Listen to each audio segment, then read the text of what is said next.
বন্যার পানিতে তলিয়ে যাচ্ছে গ্রামের পর গ্রাম, বালো নেই জকিগঞ্জের মানুষ। দর্শক, আজ জকিগঞ্জের সবলিয়া এলাকা থেকে বন্যার সার্বিক পরিস্থিতি নিয়ে আপনাদের সাথে রয়েছি আমি জাকির আহমেদ। আপনারা যারা দেশ কিংবা দেশের বাইরে রয়েছেন, আমাদের জকিগঞ্জের জন্য দোয়া করবেন। আল্লাহ তাআলা যেন প্রিয় জকিগঞ্জ সহ সিলেটবাসীকে রক্ষা করেন এই বন্যার পানি থেকে। দর্শক, আপনাদের সামনে সবিস্তারে তুলে ধরব আজকের জকিগঞ্জের বিভিন্ন বন্যা আক্রান্ত এলাকা থেকে। আপনাদের সাথে রয়েছি নিউজ অফ জকিগঞ্জ থেকে আমি জাকির আহমদ। দর্শক, বলে রাখি যে জায়গায় আমি দাঁড়িয়ে রয়েছি সেখানে হচ্ছে জকিগঞ্জ সদর ইউনিয়নের সম্মুখভাগ এবং আমার সামনে রয়েছে 53 নং সবলিয়া সরকারি প্রাথমিক বিদ্যালয় এবং এই এলাকার মানুষ পানিতে হাবুডুবু খাচ্ছেন আর প্রতিটি মুহূর্তে গ্রামের পর গ্রাম তলিয়ে যাচ্ছে। দর্শক, আরও বিস্তারিত জানতে নিউজ অফ জকিগঞ্জের সাথে থাকবেন। দর্শক, আমরা রয়েছি এই মুহূর্তে হাফসা মজুমদার বিদ্যানিকেতনের সম্মুখে এবং আপনারা দেখতে পাচ্ছেন এই মুহূর্তে হাফসা মজুমদার বিদ্যানিকেতনে পানির অবস্থান কতটুকু। দর্শক, কথা বলার ভাষা হারিয়ে ফেলেছি। জকিগঞ্জের মানুষের এই ক্রান্তি লগ্নে, তাদের এই দুঃসময়ে তাদের কি অবস্থা, আসলে কি বলবো আর কি বলে আপনাদেরকে বোঝাবো। দর্শক, আমরা দেখতে পাচ্ছি এই মুহূর্তে আমাদের সামনে একজন দানবীর ব্যক্তি। তিনি নয় কোনো জনপ্রতিনিধি, নয় কোনো এমন বিত্তশালী, তবুও নিজের সামর্থ্য অনুযায়ী এই সব মানুষের পাশে এসে দাঁড়িয়েছেন। আপনাদের সামনে কিছুক্ষণের ভিতরে ওনাকে আপনাদের সামনে নিয়ে আসবো। তার আগে ওই এলাকার একজন বাসিন্দা রয়েছেন, ওনার সাথে কথা বলি এই এলাকার অবস্থান সম্পর্কে। আঙ্কেল, আপনার বাড়ি কোন গ্রামে? মানিকপুর গ্রাম। মানিকপুর এই গ্রামে? জি। আপনার বাড়ি কি পানিতে ডুবে গেছে? পানি ডুবার আশা আছে। তো আপনি এখানে কি মানে যাতায়াত করি আর। তো এখানে কতজন পরিবার রয়েছে? এখানে এখন বর্তমানে আছে 50 ঘুরে আছে। 50-এর উপরে। 50-এর উপরে। আপনাদের গ্রামের কি অবস্থা? মানে মোটামুটি অঙ্কগুলো তো আছে আর কি। তো আপনার বাড়িতে এখন আছেন নাকি আশ্রয় কেন্দ্রে আছেন? আমরা বাড়িতে আছি। তো এ পর্যন্ত সরকারি কোনো তহবিল থেকে কোনো কিছু আপনারা পাইছেন কি? জি না, কোনো কিছু পাইছি না। কোনো সহযোগিতা পান জি নাই? না, পাইছি না। তো আসলে আপনাদের তো চলাফেরা অনেক কষ্ট হচ্ছে। নৌকা চলা কোনো অবস্থা নাই। এই অবস্থায় আপনারা কিভাবে দিনাতিপাত করছেন? ওরা চলি আমরা কোনো কষ্ট করি অনেক না। কষ্ট হয় জি না, কোনো প্রাণ যায় না। দর্শক, আপনারা শুনতে পারলেন, এখনো পর্যন্ত সরকারি ত্রাণ তহবিল থেকে কোনো ধরনের সাহায্য সহযোগিতা কিংবা এমন কোনো ব্যক্তি তাদের পাশে এগিয়ে আসেনি। দর্শক, কতটা করুণ অবস্থা রয়েছে জকিগঞ্জের পানিবন্দী সেই শত শত পরিবারের মানুষ। দর্শক, আপনারা দেখছেন এবং আরও কিছু মানুষের মতামত নেব তারা কিভাবে দিনাতিপাত করছে। আমরা দেখতে পাচ্ছি এই মুহূর্তে আমাদের সামনে রয়েছেন জকিগঞ্জ উপজেলা নির্বাহী অফিসার। উদ্দেশ্য করে উনি কি বলতে চাচ্ছেন আপনাদের সামনে তুলে ধরবো। আমরা যদি বলি কতটি আশ্রয় কেন্দ্র হয়েছে এই মুহূর্তে বা কোন পরিস্থিতি রয়েছে, জকিগঞ্জে যদি এই বিষয়ে কিছু বলতেন।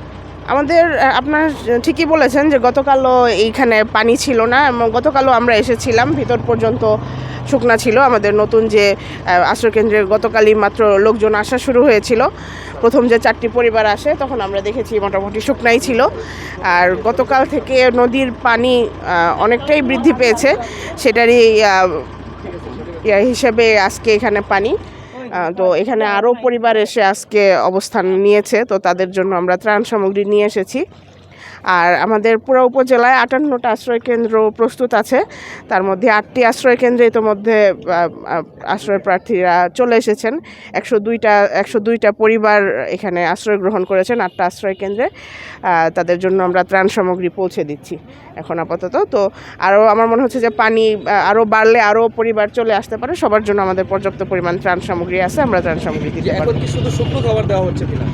শুকনো খাবার না, চাল ডাল মশলা, মানে একটা পরিবারের কয়েকদিন চলার মতো, প্রায় সপ্তাহখানেক চলার মতো খাবারের ব্যবস্থার মতো সব খাবার আছে এখানে। যারা এখনো অনেকে আমরা দেখেছি আশ্রয় কেন্দ্রে আসেনি, হয়তো বা আত্মীয় স্বজনে চলে যায় বা কেউ ছাং বেঁধে মাছা বেঁধে তারা বাড়িতে অবস্থান করছে, তাদেরকে আশ্রয় কেন্দ্রে নিয়ে আসার জন্য বা তাদের কাছে বাড়িতে যাওয়া তো অনেক দুর্গম এলাকা রয়েছে, এদের বিষয়ে আপনারা কি পদক্ষেপ নিচ্ছেন বা চিন্তা করছেন? ওনাদের বিষয়ে আমরা সার্বক্ষণিক ইউনিয়ন চেয়ারম্যানদের সাথে যোগাযোগ রাখছি। এরকম পানিবন্দী কোনো পরিবার যদি তাদেরকে উদ্ধার করার প্রয়োজন হয়, আমরা নৌকা রেডি রেখেছি, নৌকা নিয়ে গিয়ে তাদেরকে উদ্ধার করে নিয়ে আসব। বা পাশাপাশি যদি আত্মীয় স্বজনের বাড়িতে কেউ যায় বা তাদের যদি খাদ্য সামগ্রীর প্রয়োজন হয়, আমরা ইউনিয়ন চেয়ারম্যানদের মাধ্যমে যোগাযোগ করে তাদেরকেও খাদ্য সামগ্রী পৌঁছে দিব। জকিগঞ্জে যেহেতু তৃতীয় দফার বন্যা চলছে, এই উপজেলাকে বন্যা দুর্গত এলাকা ঘোষণা করার কোনো পরিকল্পনা আছে কিনা সরকারের? না, এখন পর্যন্ত এরকম কিছু নাই, সামনে হয়তো আসতে পারে। জি, আপনাকে ধন্যবাদ। ধন্যবাদ। আমরা দেখতে 58টি আশ্রয় কেন্দ্র বর্তমানে জকিগঞ্জ উপজেলায় খোলা হয়েছে, তাই তো? হ্যাঁ 58টি আশ্রয় কেন্দ্র 102টি প্রস্তুত আছে। পরিবার এ পর্যন্ত আশ্রয় কেন্দ্রে আশ্রয় কেন্দ্রে, অংশ নিয়েছে। আশ্রয়- দর্শক আমরা স্যারের কাছ থেকে যে তথ্য পেলাম জকিগঞ্জ উপজেলাকে এখনও পর্যন্ত বন্যা দুর্গত এলাকা হিসাবে সরকারিভাবে ঘোষণা করা হয় নাই। জকিগঞ্জ উপজেলায় এ পর্যন্ত 58টি আশ্রয় কেন্দ্র ঘোষণা করা হয়েছে এবং 58টি আশ্রয় কেন্দ্রে 102টি পরিবার তারা আশ্রিত অবস্থায় তারা রয়েছে। দর্শক যে জায়গায় রয়েছি দাঁড়িয়ে আপনারা দেখতেই পাচ্ছেন আমি যে জায়গায় দাঁড়িয়ে রয়েছি কতটুকু পানি রয়েছে সেখানে। কি বলবো, কথা বলার ভাষা হারিয়ে ফেলেছি। এই সমস্ত বানবাসী মানুষের বর্তমান চিত্র দেখে তারা কিভাবে জীবনযাপন করছে এই আশ্রিত অবস্থায়। তারা হাফসা মজুমদার বিদ্যানিকেতনে এসে এখানে 50টির উপরেও পরিবার তারা আশ্রয় কেন্দ্রে তারা এসে অবস্থান করছে। দর্শক আরও একটু সামনের দিকে চাইলে যেতে পারতাম, কিন্তু আসলে আদৌ সম্ভব নয়। আপনারা দেখতে পাচ্ছেন কতটুকু পানির মধ্যে এই মুহূর্তে দাঁড়িয়ে রয়েছি। তো দেশ এবং প্রবাসে যারা রয়েছেন জকিগঞ্জের মানুষের এই ক্রান্তি লগ্নে আপনারা পাশে দাঁড়ান, এই আহ্বান জানাচ্ছি আপনাদের সবাইকে। এবং সরকারের একার পক্ষে এই সমস্ত মানুষের পাশে দাঁড়ানো সম্ভব নয়। আমরা যারা ভালো অবস্থানে রয়েছি দেশ কিংবা দেশের বাইরে, আমরা প্রত্যেকের সাধ্য পরিমাণ যদি এই সমস্ত বানবাসী মানুষের পাশে দাঁড়াই তাহলে আমাদের সমাজের চিত্র বদলে যাবে। এই বানবাসী মানুষ কিছুটা হলেও তাদের উপকার হবে, সহযোগিতা হবে। দর্শক এই ছিল জকিগঞ্জের সদর ইউনিয়নের বন্যা পরিস্থিতি। আবারও আপনাদেরকে বন্যা পরিস্থিতি নিয়ে আপনাদের সামনে আবারও হাজির হব। নিউজ অফ জকিগঞ্জের সাথে থাকার জন্য আপনাদের সবাইকে ধন্যবাদ। আল্লাহ হাফেজ।